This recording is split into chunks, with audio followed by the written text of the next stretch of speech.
What do you think aliens actually look like? Do they look like these? Or maybe these? Or these? Forget everything you know up to this point, because in this video, I'm going to tell you things that will make it impossible for you to ever look at the universe the same way again.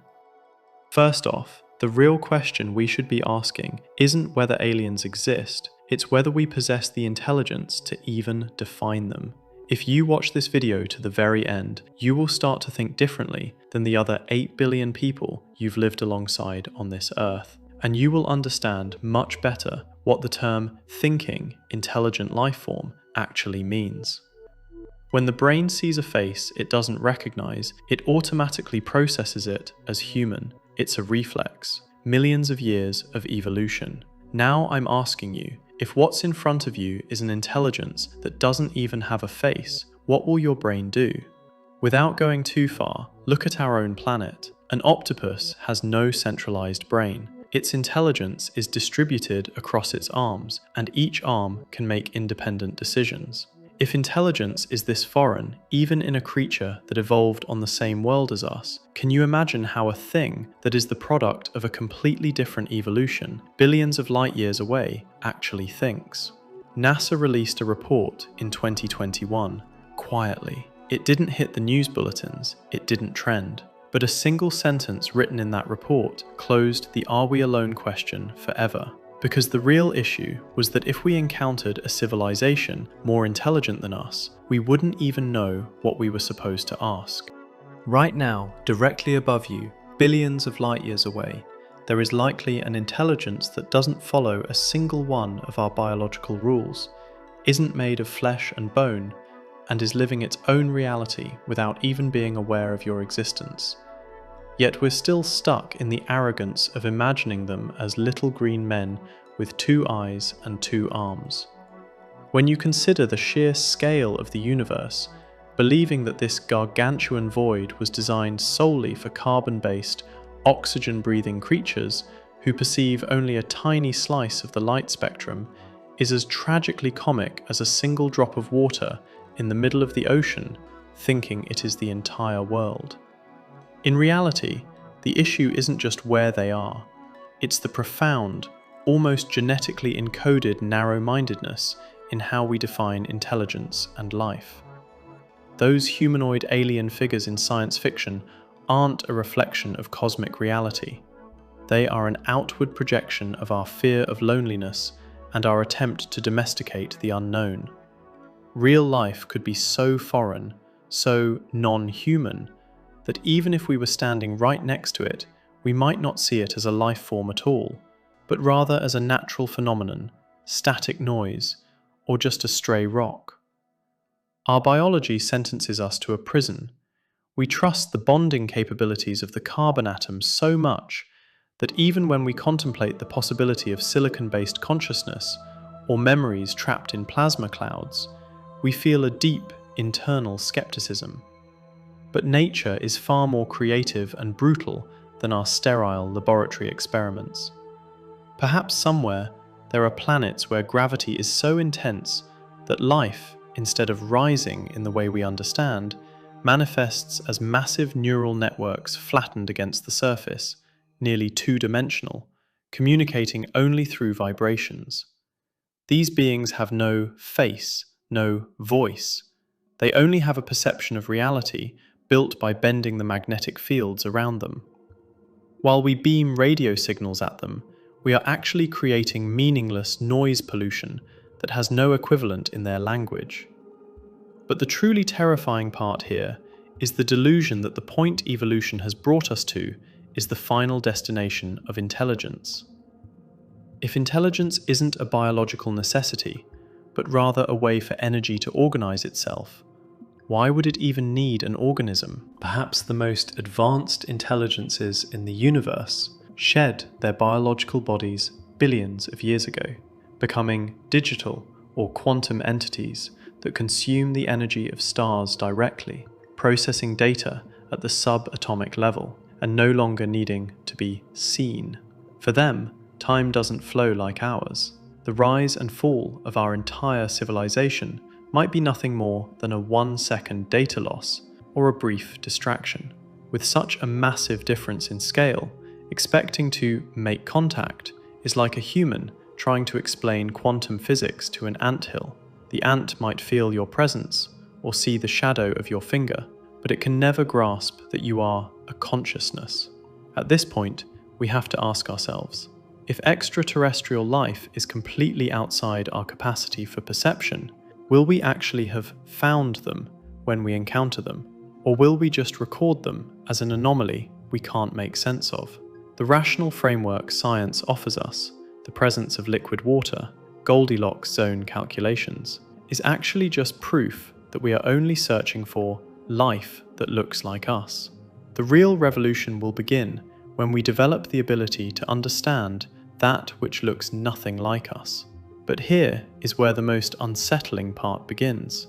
The reason for all this galactic silence might not be that they are too far away, but that we haven't yet crossed that mental threshold.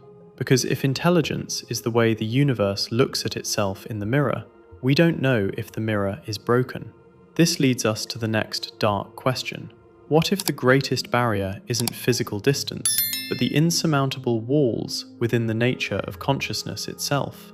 Keep that question in the back of your mind, because what I'm about to tell you could shatter every evolutionary logic you know. We have always coded intelligence as an individual achievement, a sense of self. But in another corner of the universe, there may be collective horrors where trillions of individuals, not cells but beings, act as a single mind, where the concept of I was never born. For these collective structures, the death of an individual is less significant than the shedding of a skin cell to us. When we encounter such a vastly different sense of morality, such an extreme lack of, or excess of empathy, will we still define them as alive? Or will we see them as a machine that must be stopped? This ambiguity both fascinates and chills us to the bone, because the human mind tends to ignore what it cannot compare itself to. Yet the universe is too big, too cold, and probably too crowded to bow down to our attempts to make sense of it. Now, stop for a second and think. If that contact ever truly happens, can you imagine what that thing sees when it looks at us? Everything we consider technology, morality, and art might look to them like nothing more than the byproducts of a species' survival mechanism, primitive biological reflexes. But right here lies the great conflict that could render all these theories and scientific guesses moot. What if intelligence isn't a tool for survival as we think, but a mistake, a cosmic dead end programmed to destroy itself at a certain point in the universe? This possibility is the darkest face of the Great Filter theory, suggesting that perhaps alien forms aren't out there, not because they don't look like us, but because they did look like us, made the same mistakes we are making, and are simply no longer there. But there's no need to be that pessimistic. Maybe the answer is hidden in a much simpler, yet equally strange place. Maybe they are already here, and we just haven't learned how to see, rather than just how to look. Because the form of intelligence and life isn't limited to the tiny window our 5 senses allow. Perhaps one day, when we crack that window open just a little wider, what we find won't be a monster, but a reflection more magnificent and foreign than we ever dared to imagine. So, beyond all these philosophical and scientific deductions, are they really out there waiting for us? Or are we just talking to ourselves on this massive cosmic stage, in a theatre where the lights are off? The answer to that is likely far beyond our current scientific capacity. But the real point isn't finding the answer. It's what we become while asking the question. Because while we search for others, we are actually trying to understand ourselves, our own limits, and what we truly signify in this endless darkness. Perhaps in the next video, we can talk about how to push even further beyond those limits. Would you like me to expand on a specific part of this script, or focus on a different great filter scenario for the next section? At this point, we have to pause and step into the truly dangerous territory, the dark corridors of intent and survival instincts. Because the fact that a civilization doesn't resemble us isn't just a biological difference. It means their systems of ethics and logic might be diametrically opposed to ours. To us, concepts like peace, cooperation, or curiosity might feel like universal truths.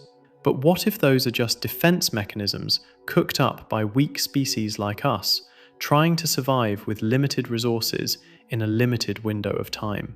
Maybe, in the deep reaches of the cosmos, intelligence eventually reaches a point where it views empathy as a burden and discards it entirely. Think about it. A civilization could be so advanced that they view entire galaxies as mere power plants and stars as simple batteries. To a power like that, our existence wouldn't mean any more than an anthill being paved over for a new highway. They might destroy us not out of malice, but simply because the gap in awareness between us is so profound. This is where the famous dark forest theory comes into play. The universe is silent because every civilization is like a hunter stalking through the brush, where anyone who makes a sound is instantly hunted down. We are that naive, childlike species wandering through the silence with a flashlight, shouting at the top of our lungs. But there's an even stranger possibility. What if this silence isn't caused by fear, but by a kind of cosmic reclusion? Perhaps every intelligence that reaches a certain technological threshold stops bothering with the cold, vast emptiness of the outside world and retreats into perfect simulations of its own making, into that infinite data processing capacity at the subatomic level.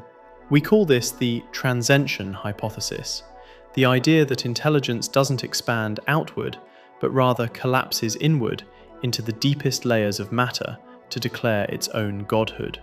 While we look at the sky expecting to see massive ships, they might be building and toppling civilizations more complex and ancient than our entire history within the quantum fluctuations of a dust mote.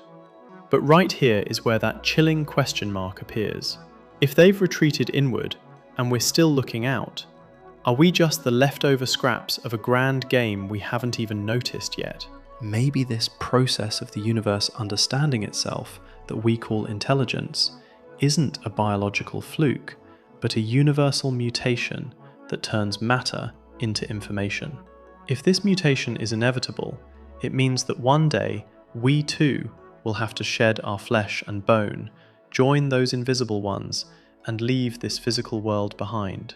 So what will happen then to our current human identity, our struggles, our loves, and our fears? Maybe these non-human intelligences are actually a reflection of what we will become billions of years from now. Like a loop in time, we are becoming our own creators, repeating a past we never knew. This thought traps us in a solitude so deep, yet a responsibility so vast, that the mind begins to buckle under the weight. But here's the real kicker. What if the intelligent forms we're looking for are already here, and what we call the laws of nature are actually fragments of software they wrote thousands of years ago? Gravity, the speed of light, the flow of time, are these immutable rules of the universe, or are they barriers designed to keep us in this cosmic aquarium? While we play our little intellectual games inside these barriers, beings outside the tank might be watching us like a simple lab experiment. This zoo hypothesis explains not why we haven't found anyone, but why no one is talking to us, because we aren't yet evolved enough or free enough to break those barriers. But there's a problem. If we are an experiment, that experiment must have an expiration date, right? This is when we face the reality that the great contact might not be a signal of salvation, but a signal of termination. The journey of intelligence in the universe might not be a linear progression, but a chaotic cycle that constantly self-destructs and rises from the ashes. Where are we in that cycle?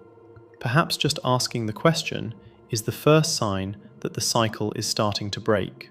Now, close your eyes and think about that infinite darkness. Somewhere out there, we are governed by the same laws as beings who can snuff out stars with a thought, or fit entire universes inside an atom. No matter how foreign they are, we are fundamentally made of the same stuff, the same stardust. And maybe at the end of the day, when that ultimate contact finally happens, the only thing we'll see when we look at them is a mirror of ourselves, pure and more magnificent than we ever dared to imagine, blended with our deepest fears. So, out of all these possibilities, which one scares you more? The reality that we are completely alone in the universe, or that we aren't alone at all, and we're just tiny actors on a massive stage, watched with curiosity to see what we'll do, liable to be pulled from the stage at any moment? The answer to that will likely never be clear, but we will keep chasing the unknown, because what makes a human human is the courage to hold a light to the darkness, even without knowing what the outcome will be. Perhaps one day, the light from our torch will collide with a light much brighter than our own, and that moment will be the sacred instant where everything either begins or ends. I've made sure the flow carries that same philosophical weight and human rhythm as the original. Would you like me to create the visual director's notes for this script now, detailing exactly what footage and sound effects should play during these high-retention moments? We've spent decades screaming into the void, hoping for an echo. But what if the silence isn't an absence of life? What if it's a warning? We think we are at the beginning of history, looking out, but NASA's quiet preparation for the aftermath suggests we are actually at the end of our own insignificance. The stars aren't cold because they're empty, they're cold because they don't care. We are a species that just realized the house we thought was ours actually has owners. Since you've watched this far, I'm going to tell you something. You've been trying to understand aliens this whole time. But as the screen goes dark, I want you to look at the only thing left, your own reflection. Yes, the truth is, you are an alien life form too. A celestial entity capable of thinking, speaking, staying silent, sitting still, listening, and trying to create meaning.